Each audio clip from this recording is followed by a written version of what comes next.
আপনারা দেখেছেন ময়মনসিংহ ভালুকা উত্তাল, সারা বাংলাদেশ উত্তাল। কারণ একটাই, পারভেজের মতো একটা নিরহ প্রাণ ঝরে গেছে ইতিপূর্বে। তা আমাদের দাবি একটাই, বাংলাদেশ জাতীয়তাবাদী যুবদল ভালুকা শাখার পক্ষ থেকে যে পারভেজের খুনিদেরকে ইতিমধ্যেই আমরা 3 জনকে গ্রেপ্তার করতে দেখেছি। জানি না এরা প্রকৃত খুনি কিনা।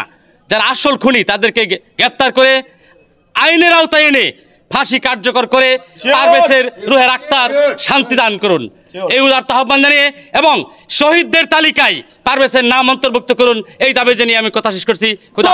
আপনারা সকলে অবগত আছেন, বনানীতে প্রাইভেট ইউনিভার্সিটি ক্যাম্পাসে নির্মমভাবে সন্ত্রাসীদের আক্রমণে নিহত হয়েছে।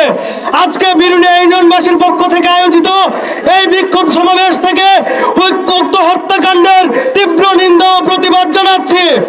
ভালুকা উপজেলা ছাত্রদলের পক্ষ থেকে আমি আরো বলতে চাচ্ছি, যতক্ষণ পর্যন্ত পারভেজ হত্যাকাণ্ডে জড়িত সকলকে গ্রেফতার করে দৃষ্টান্তমূলক শাস্তির আওতায় নিয়ে আসা না হবে, ততক্ষণ পর্যন্ত বিরুলিয়া ইউনিয়নবাসীর পাশে ভালুকা উপজেলা ছাত্রদল সব সময় থাকবে।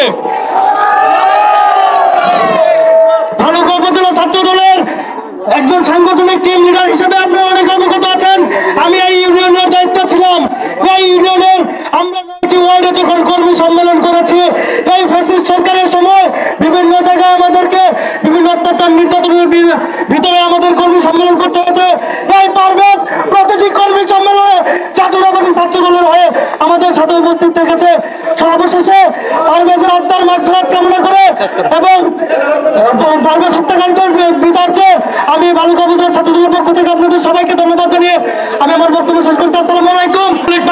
যেভাবে ডল নেমে এসেছে, আমাদের দাবি শুধু একটাই, পারভেজের হত্যার বিচার চাই।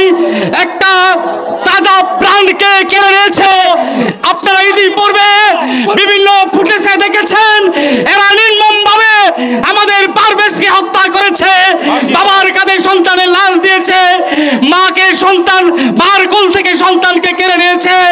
আমি এই সরকারের কাছে আহ্বান জানাবো, ইতিপূর্বে আপনারা সবই শুনেছেন, সবই দেখেছেন, যত দ্রুত সম্ভব এই খুনিদেরকে গ্রেফতার করে ফাঁসির কাঠগড়ায় নিয়ে আসুন।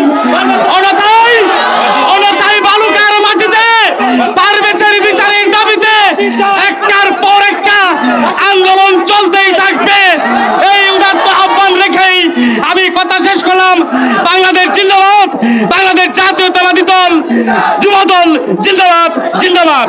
ফাঁসির কারণে তাকে হত্যা করা হয়েছে। আমি আপনাদের কাছে এইটুকু জানতে চাই, আমরা কি আর হাসতে পারবো না? আমাদের ভাইয়েরা কি আর হাসতে পারবে না? আমি যারা পারভেজকে হত্যা করেছে, আমি হত্যাকারীদের দৃষ্টান্তমূলক শাস্তি দাবি করছি। আমি তাদের ফাঁসির দাবি করছি। আমি ভালুকা উপজেলা কৃষক দলের পক্ষ থেকে তাদের ফাঁসি দাবি করছি। আমি 5 নং ইউনিয়ন কৃষক দলের পক্ষ থেকে তাদের ফাঁসি দাবি করছে। যতক্ষণ পর্যন্ত পারভেজ হত্যাকারীর বিচার না হবে, ততক্ষণ পর্যন্ত ভালুকা উপজেলার 5 নং ইউনিয়নের সকল নেতৃবৃন্দদের সাথে কৃষক দল থাকবে, এই বলা আমি আপনাদের সামনে করছি। এই বলে আমি আমার সংক্ষিপ্ত বক্তব্য শেষ করলাম।